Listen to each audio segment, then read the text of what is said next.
मंत्री तो मंत्री, डिप्टी सीएम भी उस धर्म पर इतना विवादित बयान देते हैं। यदि धर्म कुछ नहीं है, राम कुछ नहीं है, तो वो अपने भाई को तो पहले घर में समझा ले। जो नेता बोलते हैं वो अपने घर में माँ बहन बेटी को तो समझा ले कि तुम राम कृष्ण का पूजा नहीं करो, तो वो घर में राम कृष्ण का पूजा करेंगे। तेजस्वी जी के बाबूजी जाएंगे पूजा करने मंदिर में, अब वो जमाना को कहते हैं कि तुम पूजा मत करो, राम को राम नहीं मानो। नमस्कार, लाइव सिटीज देख रहे हैं आप और मैं हूं आपके साथ सरफराज आलम। देखिए, बिहार विधान परिषद के नेता प्रतिपक्ष हरीश सहनी जी यहां सहरसा पहुंचे हैं और सहरसा में इनका आगमन हुआ है। कई मुद्दों पर बातचीत करेंगे।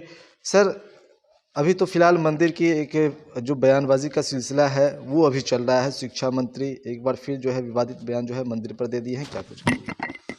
अपना विभाग को छोड़ के हमारे शिक्षित बेरोजगार यहाँ धरना वहाँ धरना दे रहे हैं। टीचर बहाली में कितना अनियमितता हुआ, आज पूरे बिहार शर्मसार हो रहा है कि बहाली के नाम पर, उस पर उनका ध्यान नहीं जाता है। अब बार बार ध्यान जाता है उनका राम पर, कृष्ण पर, आध्यात्म पर, सनातन पर। ये क्या है माजरा? ये माजरा क्या है? क्यों ऐसा वो बोलते हैं? इनको समझ में नहीं आता है। सनातन की रक्षा में लाखों संत हमारे इसके सनातन की रक्षा में शहीद होते गए, लेकिन कभी भी वो अपना लक्ष्य छोड़े नहीं, पूजा पाठ छोड़े नहीं। आज जो उनको छोड़वाने का प्रयास किए तो महिषासुर का क्या हश्र हुआ पूरा दुनिया जानती है। रावण का क्या हश्र हुआ पूरा दुनिया जानती है। फिर कंस का क्या हुआ पूरा दुनिया जानती है।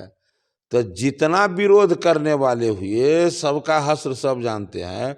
तो अभी जो लोग इतना विरोध करते हैं उनको अपने बारे में भी सोचना चाहिए कि मेरा क्या होगा।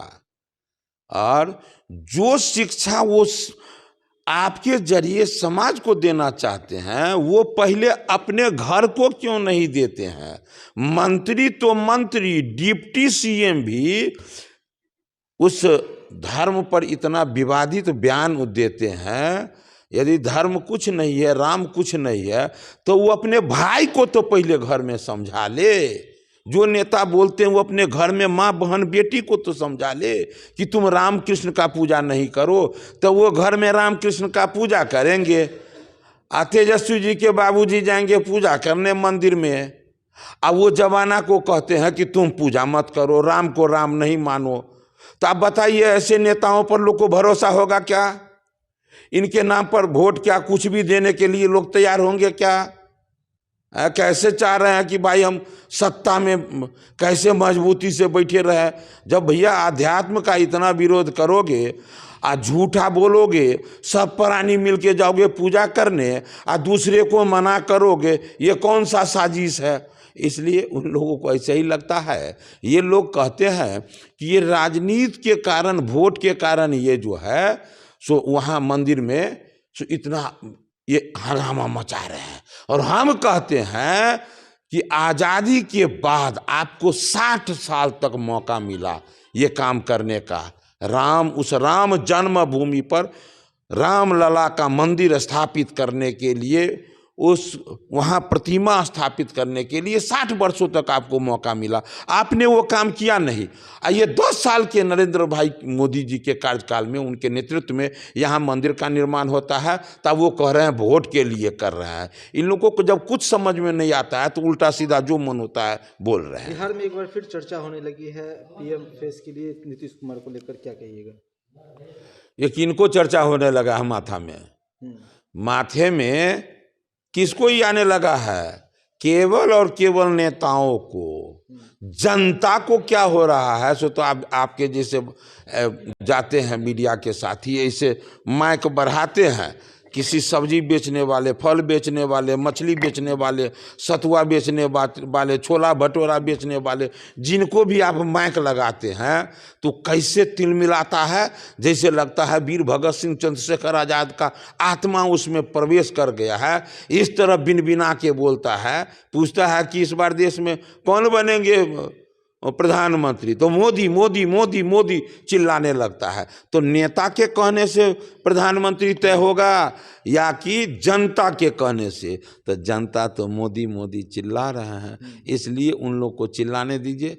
चिल्लाते चिल्लाते कलेजा पीट के घर में बैठेंगे और जनता के जो मन में चाहत है वही होगा।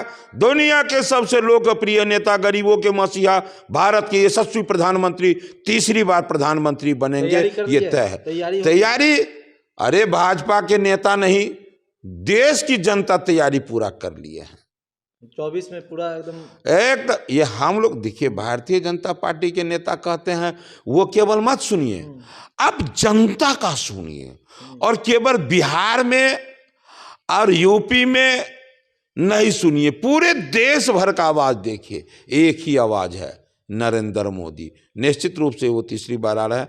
आज हम क्या बोलेंगे, सभी लोग मान रहे हैं। कारण ये है कि लोग अभी जात पात से ऊपर उठ करके विकासवाद के नाम पर, राष्ट्रवाद के नाम पर, देश का रक्षा, संस्कृति का रक्षा, धर्म के रक्षा पर आज सब लोग मन बना लिए हो कि नरेंद्र मोदी तीसरी बार प्रधानमंत्री सरकार बनेंगे। के लोग तो ये भी कह रही है, ये सरकार, केंद्र की सरकार जो है वो दंगा कराने के काम जो है वो करती है। उन लोगों को कह दीजिए कि आप ऐसे बोलिएगा तो लोग आपको बूझेगा घसकटुआ नेता है। कहिए नरेंद्र मोदी के पहले कितना दंगा होता था और नरेंद्र मोदी जी के कार्यकाल में कितना हुआ है, समझ के तब कहिए उनको बोलने के लिए, न तो लोग बुझेगा घसकटुआ नेता बोल रहा है। नेता प्रतिपक्ष हरीश सहनी जी थे और सहरसा पहुंचे हैं और एक रथ बीजेपी द्वारा जो है अभी चलाई जा रही है, गांव-गांव तक वो रथ पहुंचती है और सरकार की जो योजना की जानकारी है वो लोगों को दी जाती है। बड़ा अगर आपने हमारे यूट्यूब चैनल को सब्सक्राइब नहीं किया तो जल्द सब्सक्राइब कर ले। फेसबुक के माध्यम से देखें तो फेसबुक को लाइक करें, शेयर करें। धन्यवाद।